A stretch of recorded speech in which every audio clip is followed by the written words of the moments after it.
What's up, boys? Welcome back to another video. Today, we're not doing a bracket challenge, although we are on the ESPN bracket challenge thing. But we're doing the North Carolina Tar Heels road to a national title, previewing pretty much all the possible games, well, the likely games that it would take for the North Carolina Tar Heels to go and grab their 7th national championship. So, right here, as you can see, we'll start with North Carolina versus Wisconsin because obviously that's the only game that's guaranteed to happen right here. All right, so tomorrow, CBS, Friday at 7:10 p.m. Eastern Standard Time. It's the UNC Tar Heels and the Wisconsin Badgers. 18-10 are the Tar Heels, 17-12 are Wisconsin. Now, I've seen a lot of different opinions on this game, and rightfully so, I guess. 8-9 matchups are typically some of the hardest games to predict, and that definitely makes sense here. Round of 64, here in the South region. Thought that was right. I just want to confirm it. Anyways, so very split decisions among all kinds of experts and stuff like that. But so let's go ahead and start with points per game. Obviously in favor of the Tar Heels. But defensively, Tar Heels do give up more points. Versus top 25 teams, 2-4 the Tar Heels, 3-9 are Wisconsin. Loaded Big Ten, which really hurt them this year. But I mean, you can't make excuses just because your conference is absolutely loaded. Like, it's happened before in the past. Like, in some of the good ACC teams in the past couple of years, like just say for an example, like Syracuse, just for an example, in a loaded ACC conference, which is most years. You can't just make excuses because you're losing to very good teams. You gotta adjust and be able to win some of those games. So that's why I'm kind of leaning toward UNC in this game. Like truthfully, obviously Wisconsin has had a harder schedule. There's just no doubt about that. But I mean, they've just been hitting a rough patch of late. They've lost, I'm not sure, I think it's like 4 of the last 5. They just haven't been playing good basketball. Notable results right here. Wisconsin, they've lost to Michigan twice, Illinois twice. They did beat Baylor, Chicago. Iowa 3 times. Ohio State 12-point loss. Purdue a loss. Maryland they beat once, but Maryland, I mean, they're kind of in the same boat Wisconsin is, record-wise, and just being in the Big Ten and just been overall struggling this year. So, as for UNC, obviously, there's been very big highs and very big lows on this season. Very inconsistent, but of late, we've been playing better than Wisconsin. That's just the honest truth. So I think UNC will be able to pull out this matchup right here in the 8-9 matchup. So right here, there we go. So on the next step to the road to the national championship, obviously we'll probably put Baylor there. It's extremely likely. So this Baylor versus UNC matchup will be very interesting. And I am in no way saying we're going to win this game. That would just be utterly absurd, honestly. Baylor's just been too good and too consistent pretty much all year for me to say that. And I really don't think we're going to win. But this video is a road to the national championship. So I got to pick out ways for it to be possible that UNC can win. And it truthfully is possible. It really is. Baylor, they are a very good team. UNC is very good as well. Carolina, obviously, they have to, first and foremost, they have to establish the inside game. They have to be able to body the bigs inside, and they can do that against Baylor. They really can. The big advantage is toward UNC, in my opinion, here, as far as physical just beast in the post right there. And UNC just has to be able to hit some shots in this game for them to have a chance. If they can't hit shots in this, there's no way they're going to be able to be in it. So, and they have to, and the last thing that they have to do to win this game would be can take care of the ball. So take care of the ball. Obviously, turnover has been a big problem for us this year. Bigs got to be a presence in the post and get the rebounds margin up as usual. And guards have to hit some shots at least. So that's the only way we're going to be able to win that matchup in the advance to the Sweet 16. Not saying it's going to happen. That's a lot of stuff that has to go right for the Heels for that to happen. But right here, So, based on what I really think will happen, I've had Winthrop win this game often, but I mean Villanova could win. I don't think it really matters. I don't think either of these teams are going to be able to beat Purdue, which is who they, in my opinion, would face in the Sweet 16 if they're going to get there. So, North Carolina versus Purdue here. Purdue, another one of those teams in the Big Ten Conference, and they're definitely better than Wisconsin. Don't get me wrong. 18-9. That's a pretty good season for Purdue. They lost Matt Harms, their big man center. He's now at BYU on the other side of the bracket. And Purdue, they truly are a very, very good team. They beat Ohio State twice on this season. Obviously, had a head-to-head win against Wisconsin and Maryland. I would not say UNC would be able to win this match either. But as for things that have to go correct in this game, I think the main thing is turnovers. I think really if UNC can control the ball and just play like they did in just say in the Duke game, they would be able to win this game if they can just control the ball and just play with a fire under them that cannot be stopped. So that's how they would be able to win this game. Purdue, I would have to pick if this was an actual bracket scenario, but this is the road to the championship. I'll be moving on Carolina there.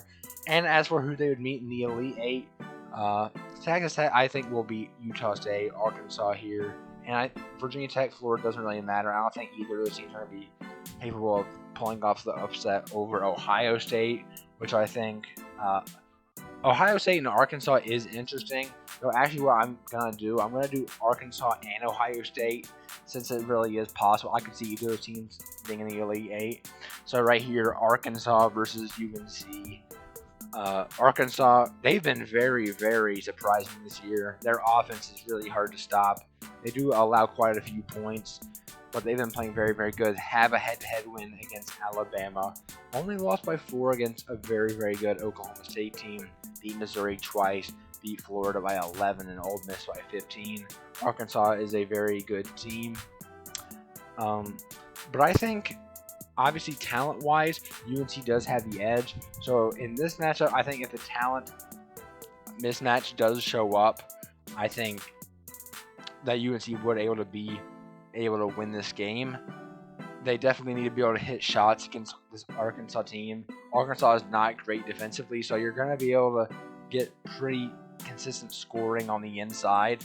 But to be able to make up for all the offense that Arkansas throws at you, you got to be able to stop the 3 ball a little bit. And I think the defensive presence inside should be able to hold that a little bit.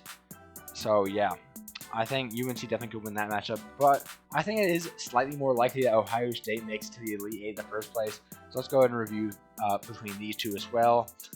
Ohio State, 8 losses on the season. So in my opinion, they are the most overrated 2 seed. That's just my opinion. I know they're a good team. I really do know that. But in this matchup, I would pick them if this was an actual scenario. But they have a win against Illinois. They have a win against Michigan, win against Iowa, win against Purdue. But they also have a loss against all those teams, sometimes more than one. Also a loss to a Michigan State team who's not playing very well right now in the first 4 matchup. So Ohio State, obviously they are a good team. In the recent history, Carolina has had their problems with Ohio State just in all scenarios, basically.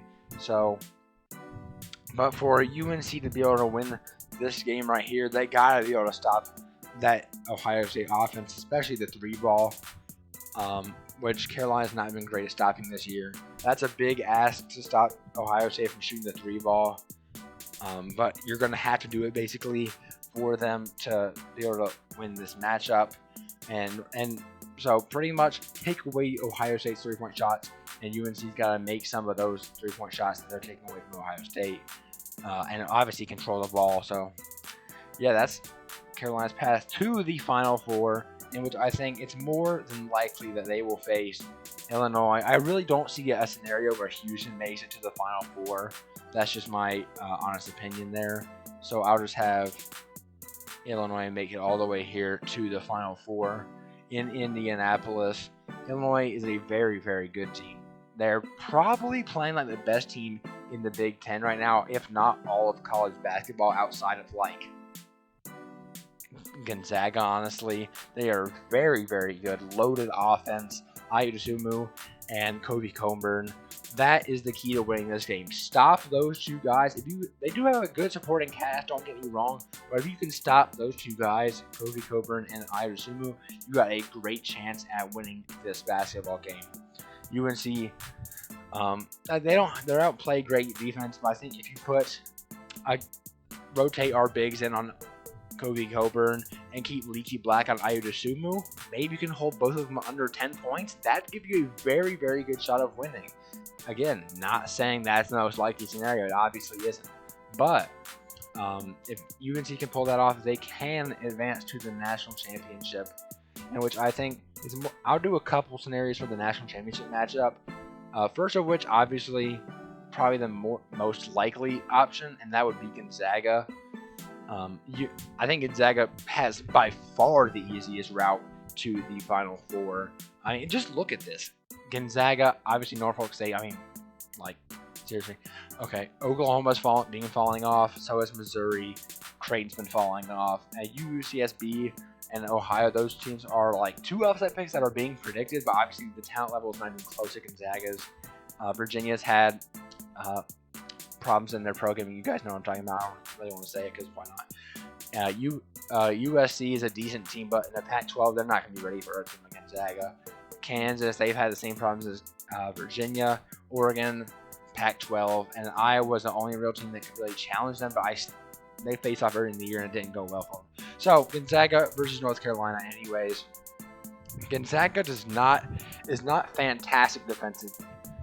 If you look at their games, they've allowed a lot of points this year against teams that are not in the West Coast Conference, which makes sense because UNC has to be able to score buckets against this team. They gotta be able to make threes. They gotta be able to score on the inside to win this game. Because let's be honest, you're not really gonna be able to stop this offense. You just gotta be able to keep up with the offense on your side of the ball and be able to hold on to the ball. You can't give up possessions against this team because they are so good at scoring. You cannot make sure that you can't make those mistakes. Anyways, so let's go here. And instead of Gonzaga, we're going to also, I think Texas is actually a more likely matchup than Michigan or Alabama, although I'll probably do those two. Let's go here. Texas versus UNC. Here we go. Texas and UNC, obviously, they played early in the year against each other. They beat us by 2 on a buzzer beater. Unfortunate, tough loss there. But that was at a point, I believe, where both these teams were undefeated on their schedules and looking like very, very good teams, both of them. Texas also, obviously, is a very, very good team. They won the the Big 12 championship. And against UNC, I think you got to take all the lessons that you learned from the first Texas game and just apply them to this. I think defensively, it's tough to stop this Texas team. Texas is a very good offensive team. Hard to stop them, but I think you gotta prioritize holding onto the ball and not giving them free possessions because Texas is very unlikely. Texas is gonna go down the court and get a shot where it's not a foul or some kind of points. So I think that's the key in this matchup. Let's go over talk about Michigan, which I don't think is very likely, but we'll go ahead and talk about it here. Michigan versus North Carolina in the national championship. Michigan and North Carolina, they've had their history in the national championship. Michigan, obviously, they are without one of their best players in Isaiah Livers, so that's really going to hurt them. This game, I think it's really big on stopping Hunter Dickinson down low, which actually shouldn't be that big of a challenge, honestly. He's a freshman big, although he's very talented. I think you'll be able to rotate so many bigs out on him. He should have some trouble there. And kind of the same story, to be honest. They got to hit some shots in the other end and take care of the ball. So those are the most likely matches for the Carolina to win the national championship. So guys, let me know what you think in the comments. Again, I'm not saying any of these are likely, really, except for like maybe Wisconsin. But anyways, let me know what you think in the comments. Please like, subscribe, turn on post notifications, and I'll see you guys in the next one. Peace.